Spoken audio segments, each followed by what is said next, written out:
I'm going to do today is just basically just give you a little tips and approaches when it comes to positive parenting.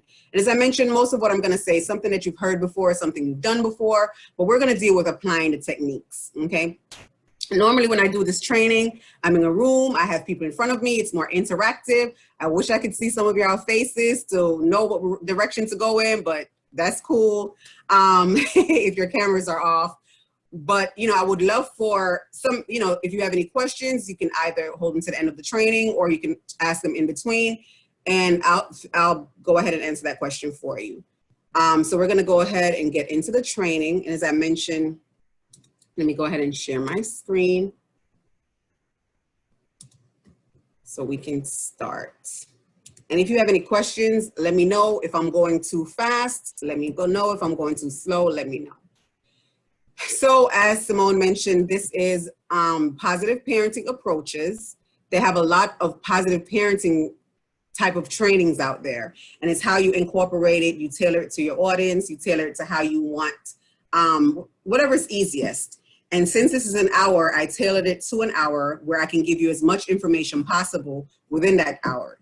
But I'm open to questions. So if you want me to pause, slow down, just let me know, okay? Not gonna do the introduction. Simone did a great job of that. So we're just gonna jump straight into it. So let's talk about the purpose of this training. The purpose of this training is to focus on a firm, kind but firm parenting technique that does not entail shaming or corporal punishment. Positive parenting implements techniques that emphasize the importance of mutual respect and positive instructions to discipline. So positive parenting, that's the key word. It's all about being positive whenever you apply discipline to your child. Studies also show that positive discipline techniques has better outcomes. So when it comes to your children's behavior, positive techniques, it's better for their emotional growth, it's better for them academically, and it's also better for their mental health. Now, the objectives of this training is where we're going to define what positive parenting is. Then we're going to go ahead and identify 3 different parenting styles. So what I did is I took the 3 most popular parenting styles, and we're going to learn a little bit about them. And then you as a parent or a caregiver out there, you're going to decide what parenting techniques works best for you, or you may already be using that parenting technique and you may want to tweak it a little bit. We're going to also identify positive guidance techniques, ability to assess your current parenting styles, learn positive parenting techniques, and apply positive guidance to techniques to child rearing problems. Okay, roles of a caregiver. So as Simone mentioned, I work within the child welfare.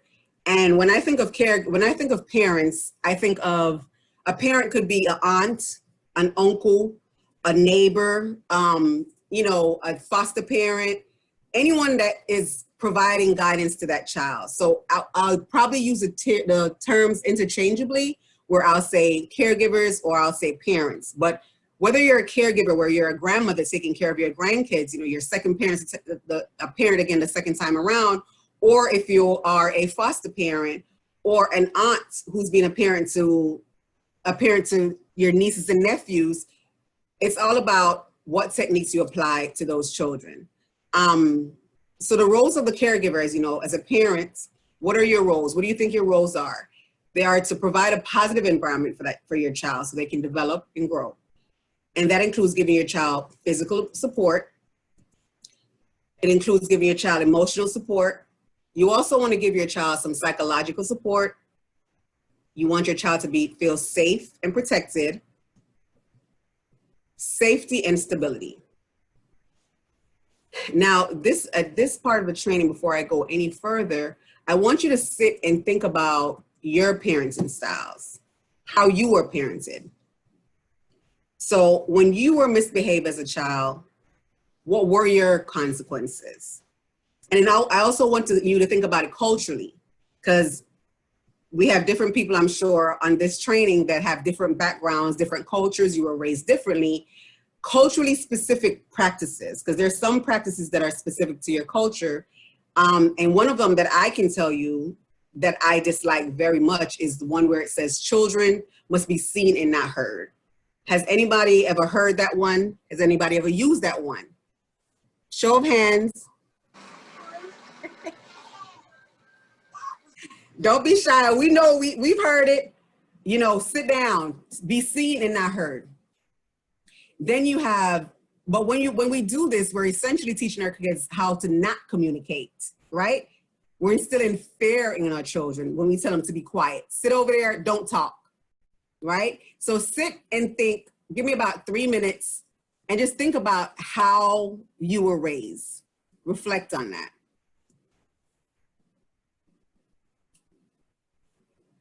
Was it a healthy environment? Did you get what you needed? And also think about if your parents, whether or not your parents, do you think that they needed some parents in education? Do you think that would have benefited your parents when they were raising you? And oftentimes this always starts a discussion whenever I have training and I say, tell me how you were raised. I mean, I get stories where I feel at the end of the class I should be giving out cards for therapy. It's like, here you go, here you go. But some of us are raised where we feel as if some of these things that were done to us, that our parents done to it, we're now doing it to our own children. Because if you don't know any better, and if that's how you were taught, that's how you're going to treat your children.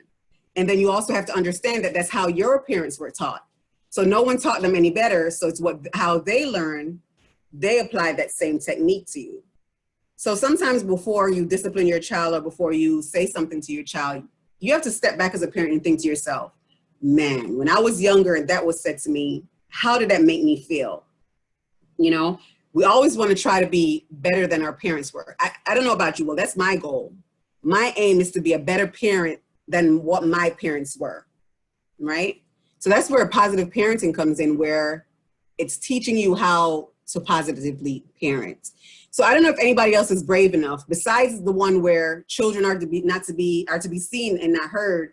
Does anyone else want to share something that may be cultural or something that you heard all the time as a child that you just absolutely despise, that your parents used to tell you? Anyone?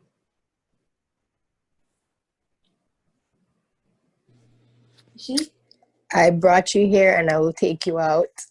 Oh, Lord. That's another one. I brought you in this world and I'll take you out of this world. Okay, try it. But what it's doing is it's instilling fear. And I'm pretty sure that whenever that was said, you did it, right?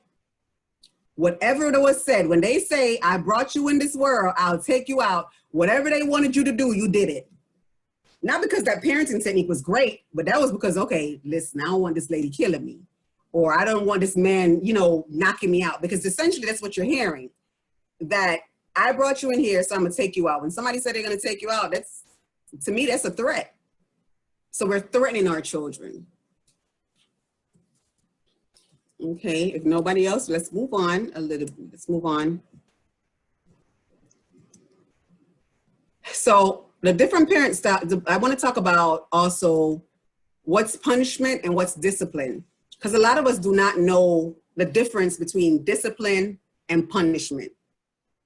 And a lot of us, myself included, before I knew better, because I'm a parent of two, I punished instead of disciplining. So I'm going to tell you the difference between disciplining and punishment. Now, the purpose of a punishment is to inflict penalty for making a poor choice. Does that make sense? When you're disciplining your child, they did something that they shouldn't have done, so you're going to discipline them. You're going to punish them, I'm sorry. But when you discipline them, what you do, you offer a correct behavior and you encourage their positive growth. The difference between punishment and discipline is that the focus.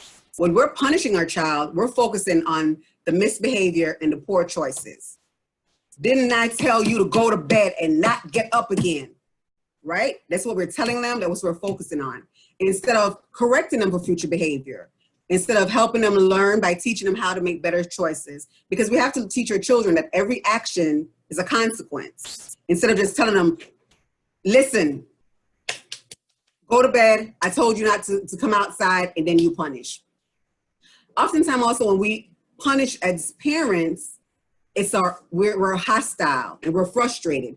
Because think about it, as a parent, when you go to punish your child, and you're gonna, whether you do physical punishment or you take away a toy or a cell phone, you take away whatever privilege, that's because now you're at a point of frustration.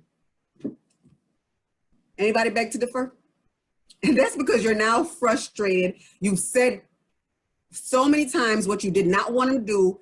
Now your attitude, your face is angry, your voice is raised. Now you're making all attempts of having this child do what you said you wanted them to do. So your attitude now for punishment is just, hostile.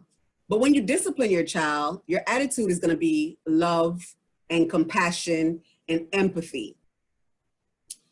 When you punish a child, their emotional state is one of fear, guilt, and resentment.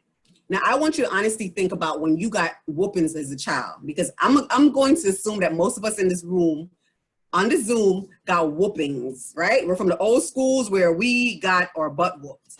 How did you feel after that beating? Man, I don't like them, man. I can't wait till I'm older. Man, I'm gonna run away from home. Man, when I get my kids, I'm not gonna do this, right? You resent your parents for hitting you. And then you're also, you're guilty, because now as a child, you've learned guilt, because now you feel guilty for doing something so bad that your parents could even do this to you. And another flip side is that you're also fearful. You're fearful now because you've got this physical punishment. You're now fearful of your child. But when you discipline your child, you teach them that they're security. You teach them that they're loved. You're telling them that they belong. So no matter what you did, how wrong it was, I'm disciplining you with love. I want you to feel secure, and I want you to feel as if you belong, as opposed to instilling fear, guilt, and resentment in them.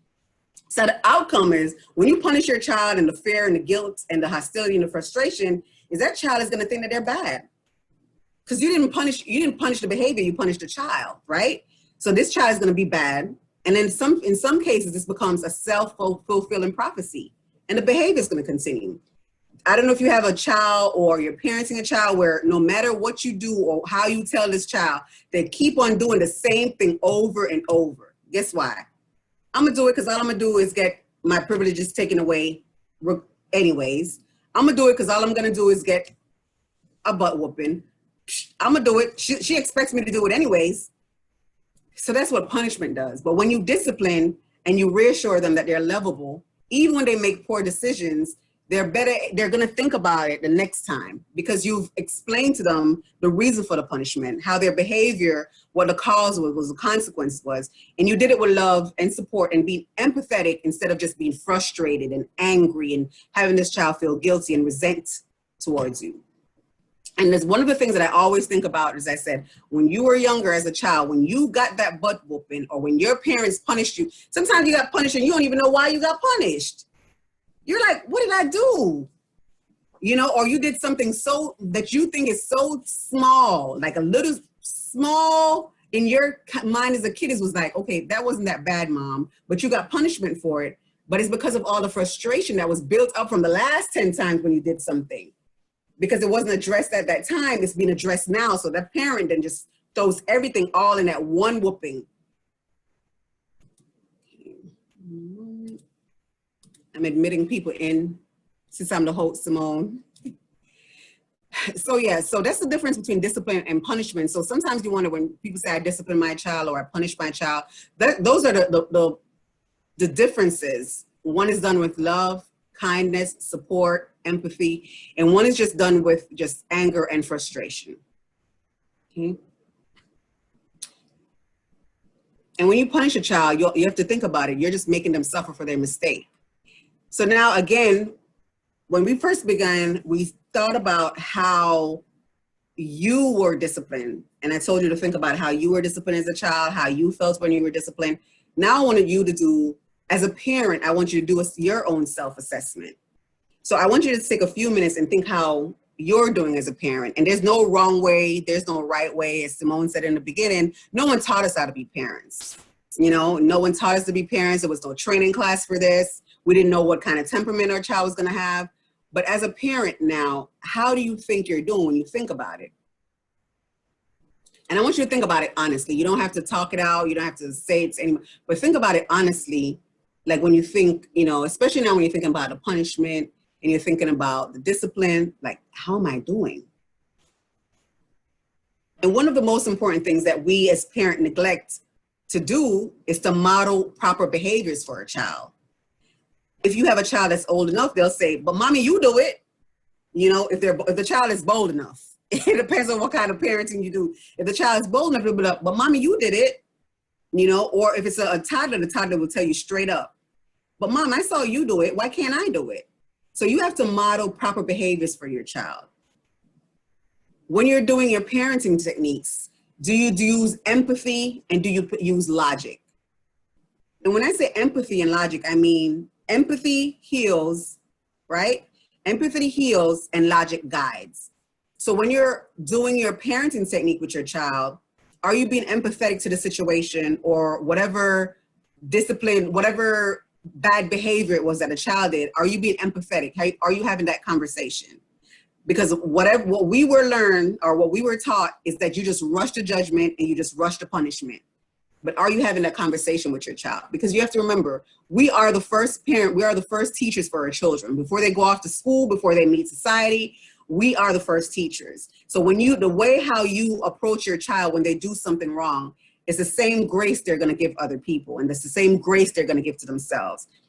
I don't know, you know, what kind of industry or if anybody here works with children, or if you have children of your own and you ever see a child do something that's not your child now, another child out in the world, and that child says something, they just hit themselves and say, oh, I'm so stupid, or, oh man, and they're hitting themselves, right? That's because of how they're disciplined at home or how they're talked to at home. So they know if they do a mistake, it's not just a mistake, it's I'm so stupid, I'm an idiot. That's because that child is probably not being taught or not being parented with empathy and logic to say, hey, it's okay to make mistakes. And logic, as I said, logic guides. So, hey, it's okay to make a mistake, but next time when I tell you not to play ball in the house, even if it's raining, let's do something else, you know, that we can do inside the house. Let's do, let's play a game or something like that. But before you do the disciplining, you're finding out what the child is, you're being empathetic towards them, and then you're telling them why whatever decision they made was not a good decision. Also, as a parent, do you apply discipline and punishment when you're angry, or do you step away and calm down? And that's a big one for a lot of us, where when the child does something, you're gonna discipline that child right then and there. Or because you're so angry, you're gonna lash out. Oh my God, didn't I tell you not to play ball in the house? And look at you, now the vase is on the floor. Oh my God. Or didn't I tell you to do your homework and you didn't do your homework and you're sitting there, and then you lash out with the punishment. One of the worst things we can do as parents is to punish our children when we're frustrated or angry. And I know that's something that you've probably heard before. You know, just step back and cool off. You know, or if you've had a bad day at work, or you're having a bad day with whatever, your relationship, you're dealing with work, whatever issues you're having, and that child then does something that just pushes you over the edge. No, step back, think about the situation, wait until you're calm before you discipline that child. Now, we have children of all ages, but what about time? Are you spending time with your children? One of the most popular excuses we'll get is, I don't have time for that. I work too much. I work 2 jobs. I don't have any time. I can't do this. 10 to 15 minutes a day is all your child needs in most cases of undivided attention. 10 to 15 minutes. So even if you have a teenager and that teenager is pushing you away and say, oh, mom, I don't want to hear it, mom. Mom, get out of my room. I don't want to talk about it. You sit there and you still have a conversation. No, but tell me mom, you're so annoying. Because when they're from that 0 to, I want to say probably about 6 years old, or say 10, 0 to 10, give it to 10. They're going to be loving up on you. They're going to be wanting to be around you. They're going to be clinging to you. When they hit that preteen, that middle school, they don't even want to be around you. So you have to cherish those moments when they're clinging to you and when they're loving up on you. Because when they get older and they're out there in the world and no longer want to be around mom, you're going to be fighting for their attention. But even if they're telling you that they don't want this attention, that they don't want you around, 10 to 15 minutes a day, and do an activity that both of you would enjoy. Sit down and watch a show with them. Ask them about their video game, a book they're reading. You have some parents who say, oh, my kids don't need that. They're self-sufficient. My kids are good kids. They're in the room reading the book. Until you ask, until you sit down and have that conversation, you never know. Because all children are good children, right? There's no bad children. No matter how they misbehave, no matter what they do, there's no bad seed, right? It's all about how you parent that child and how you approach that child. And then you have the perfect child. No child is having a perfect life or a perfect world. You have to sit down and you have to talk to that child. So even if you have a child that does well in school, does his chores, listens to you when you talk, don't neglect that child for the child that's misbehaving and where you have to go to a parent-teacher conference at least once a month, and this other child is just so perfect, you'll end up neglecting that child. And you don't want to neglect any of your children. No matter how perfect your child is, how great they're behaving, you still want to give them at least that 10 to 15 minutes a day of undivided attention. Because as parents, as I said, different behaviors, different children, and you'll find yourself showing much of your time to the child with a negative behavior, neglecting the one that's oh so good, oh so perfect. Okay.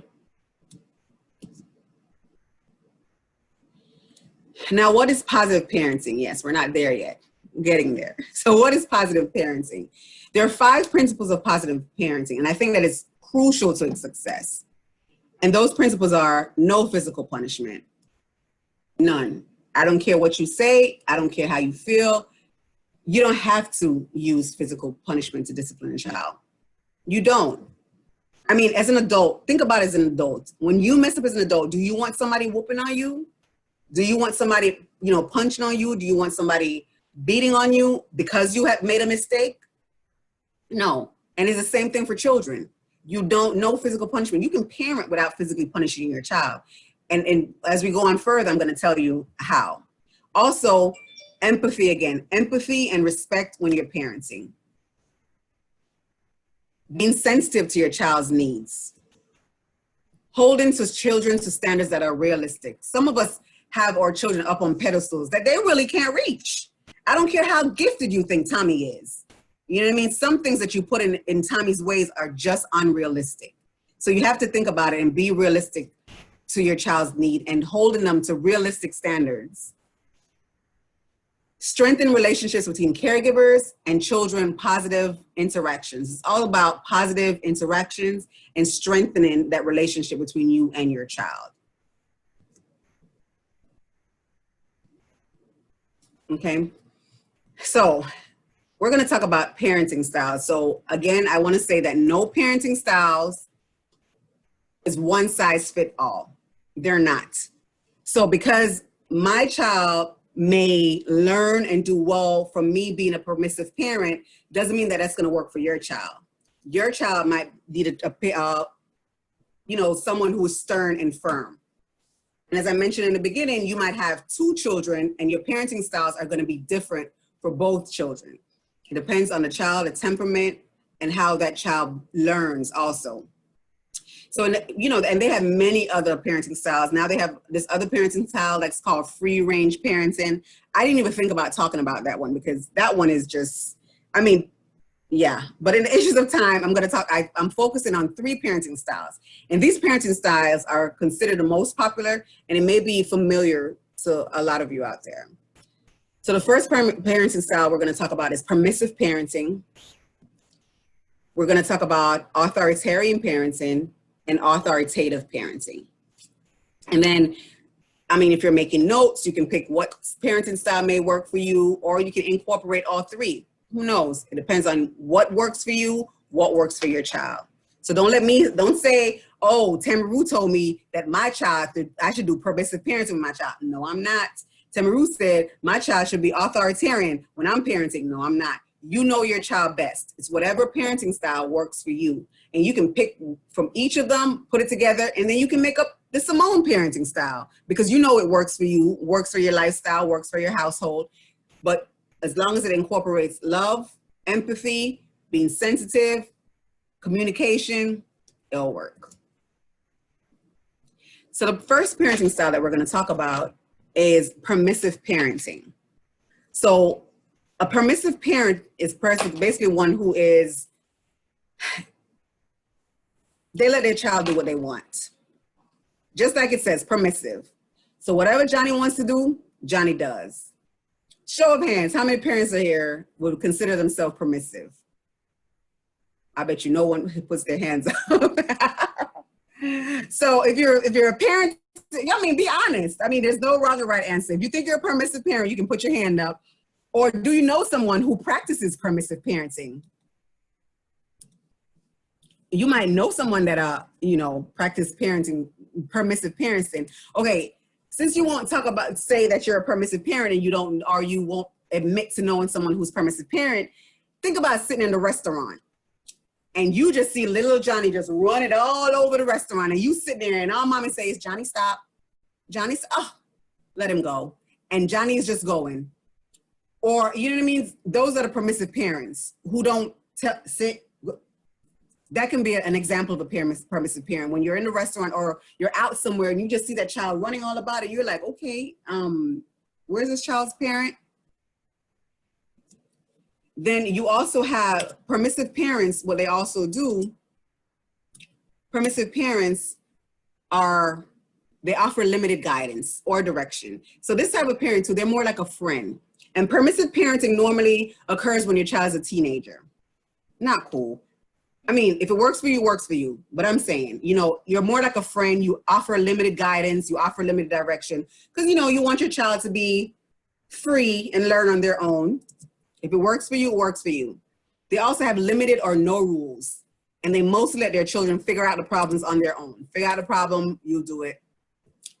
Who has time for order and routine? Not a permissive parent. Little respect for time and order or routine.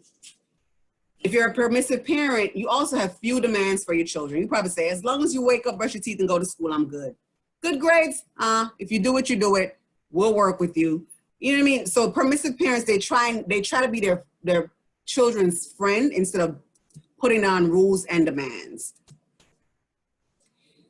As parents, they see themselves as resources and not parents. So come to me if you have a question or if you want something out, but don't expect me to tell you how to go about doing it. Don't expect me to tell you any guidance, but I'm here. I'm Google for you. I'm the Google parent. Ask me what you want. I'll give you that information, but I'm not going to really put much demands on you. I'm not going to be controlling. I'm not going to be demanding. I'm just going to be permissive as a parent. And usually they're warm and responsive because, they want to be your friend. So they're going to be warm and responsive with you. But with this type of permissive parenting too, the children normally walks all over the parents because the parents don't have much guidelines. They don't have much rules. So the children normally just do what they want. So you have to think about, the child running to the mall or you just sitting down at a restaurant, you at Chili's trying to have a nice 3 for $10 and just here comes little Johnny just going up and down the aisle. I remember at one point I was at a restaurant eating and this child stood at my table almost a whole meal. And the mom actually came over to my table and put his meal down, his kid's meal. He couldn't have been like more than 4 or 5 years old. And she actually put his meal down at my table. So he would sit at my table and finish eating. And I'm looking at this lady like, is she for real?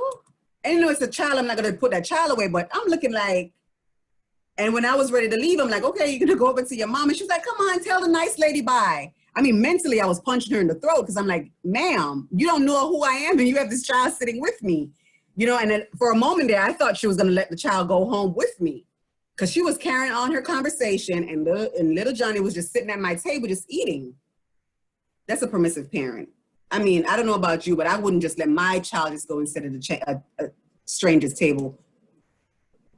So when you think of permissive parenting, there are outcomes to this. We talked a little bit, there's always a cause, there's always a consequence. And as a permissive parent, your child is gonna have little regard for their behaviors. They're gonna lack self-discipline. They're gonna have poor social skills because you're not guiding them. You're not teaching them as a parent. You're letting them find it out on their own.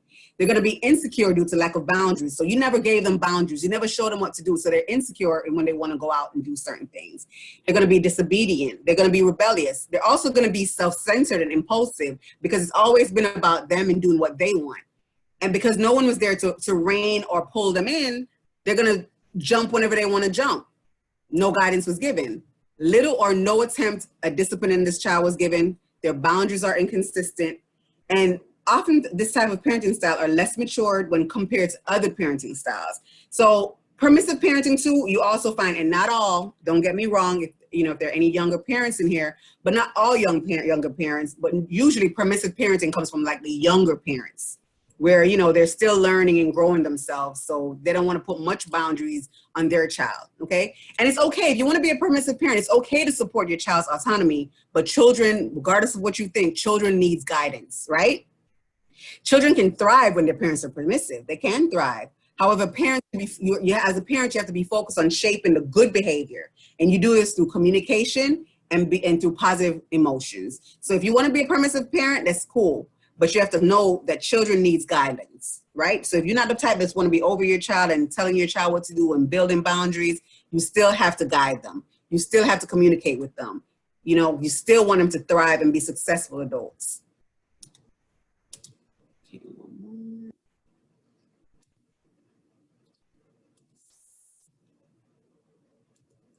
I'm sorry, I'm playing host and also letting in. I should have sent it to you, Simone. But the next parenting style that I'm going to talk about is authoritarian parents. Now, authoritarian parents, a lot of you up in here might have been under this rule now. Hello. So when I'm finished, as I'm doing this, I want you to think about it. Are you an authoritarian parent? I was. I can confess it. I was. Were you raised by one? I was. Do you know someone who is? Almost all my friends, family members, everyone. And someone mentioned earlier, this is the bring you in the world, I will take you out of this world type of parents. Okay, that's an authoritarian parent, because this parent, they're thought of as a disciplinarian. They use strict discipline style with little negotiation. Punishment is common. Communication from this parent is usually one way. My way or the highway, baby. That's how we doing this. They are typically less nurturing, and they thrive on fear and shame. This is the type of parent where if the child does something, they'll be like, what's wrong with you? You an idiot? I know you know those parents. Why are you stupid? You stop being stupid. Those are the type of parents. Sit down, or don't do that. Why can't I do it, mom? Because I said so. Sit down, don't do it. Those are the type of parents. Those are the authoritarian parents. Or mom, when I grow up, I want to be a police officer. No, you not. When you grow up, you're going to be a doctor. That's what you're going to be. These children have no say in who they want to be. The expectations from the parents are high, limited flexibility. Mom, I want to play chess. No, you're going to play football. Mom, I just want to read these books. No, you're going to be a basketball player. Those are the type of, and these are just examples, but those are the type of parents who tell you what you're going to do, tell you how to think. Their expectations are high. They shame you. They raise you with fear. If you don't sit down, I'm going to come over there and I'm going to, ooh, right? No, because I say so, because you can't do it. I brought you into this world. Don't let me take you out of this world. How many parents are raised? How many of you were raised like that? How many of you are raising your children like that? Your word is law. Okay, I have all the control. I have all the control. I'm the parent. You do as I say, not as I do. Nothing. I see somebody say that they are, but they're working on it. I'm gonna tell you why you should start working on it and why I started working on it, right? As a parent, because I used to be this parent, and I used to be this parent because this is how I was raised. I was raised with a father who was so strict, where whatever he says goes. I didn't have anything to say. Affections and praises were rarely given. I used to be the type where my daughter would come to me and say, hey, Mom, I got all A's. And my response would be, then what else were you supposed to get?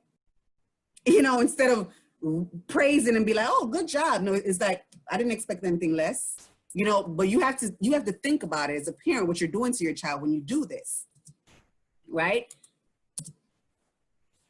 So all the control is for the parents.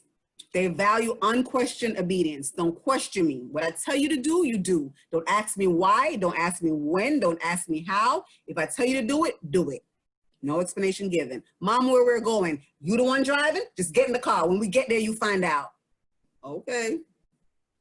No, that's not cool. And I'm gonna tell you why it's not cool. Because when you raise children under this dictatorship, yeah, you're gonna get obedient children, but that obedient child is also gonna be distrustful. They're not gonna be, really trusting of you or anybody else. They're gonna be withdrawn. They're gonna be unhappy. They're gonna be hostile because you're hostile to them. When you're in your approach to me, you're hostile. So when you talk to other people to get other people to do what they want, that's the tone that they're gonna use. That's the mannerisms that they're gonna have. They're not high achievers because they're not happy, and they often rebel. And when children from authoritarian homes, they're so strictly controlled either by punishment or guilt that they're often prevented from making a choice about a particular behavior because they're overly concerned about what their parents will do. And I want to talk a little bit about that.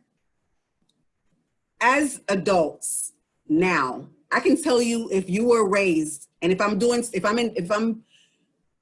in therapy and I have a client who's a male or female adult who's going through low self-esteem issues, maybe a bright individual, successful, but they have low self-esteem issues. When you get to the crux of it, they always had an authoritarian parent.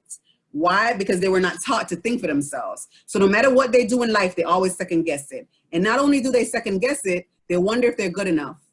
And not wonder if they're good enough, these are the people who look for validation in others. Because they were raised where I have to do what my parents want. If my parents don't approve of it, it's not good enough. So when you get into a partnership or a relationship, guess what? If my partner doesn't validate me, I'm not happy. Those are the kids you have to think about how you're raising your kids. When you get in a relationship and they go to high school and middle school, they're forming friendships. If my friends don't validate me, I can't be friends with you. You know what I mean? Or how am I going to be good enough for this friend if I'm not being validated? Because that's how they were taught, that you have to be good enough for people to like you, or your standard of living has to be where other people accept it, right? Because they're always looking for acceptance. And they also have difficulty with peer relationships. They lack the parental support and responsive interaction, and they tend to perform lower academically. They grow up to either to rebel against authority or become submissive. So if you're being an authoritarian parent, you're either raising this child who's just gonna be bucking against the system. You're gonna have to probably be picking them up at juvenile hall all the time or going up to the jail to bail them out. Or it could be another child that's submissive in their relationship, don't stand up for themselves, or in the workplace, don't stand up for themselves, don't speak up for themselves because they fear shame, they fear guilt. They're so used to somebody, what in my language, in Pato would say, somebody that cow them down, somebody who just talked down to them. Because as an authoritarian parent, that's essentially what you're doing to your child. You're talking down to your child. So that child has low self-esteem and low self-worth. Discipline is okay. It's okay to be a strong parent and to be a strong disciplinarian, but we also want our children to have high self-esteem. We want them to be confident. We don't want them to be the kind of adult that second guess themselves or second guess their choices, okay? Because they weren't allowed to make the choices as children. So as adults, how do you expect them to thrive and make meaningful choices if they're always gonna think, man, I used to think that it's a good thing when before I did something, I would always think, what would my mom think? Even as an adult, I found myself doing it. And as an adult, you find yourself, whether you admit it now or not, you find yourself depriving yourself of certain joys because what mama gonna think if she find out I did this? You're always putting your standards against what your parents instill in you. You don't want to raise those type of children. You want strong, confident children.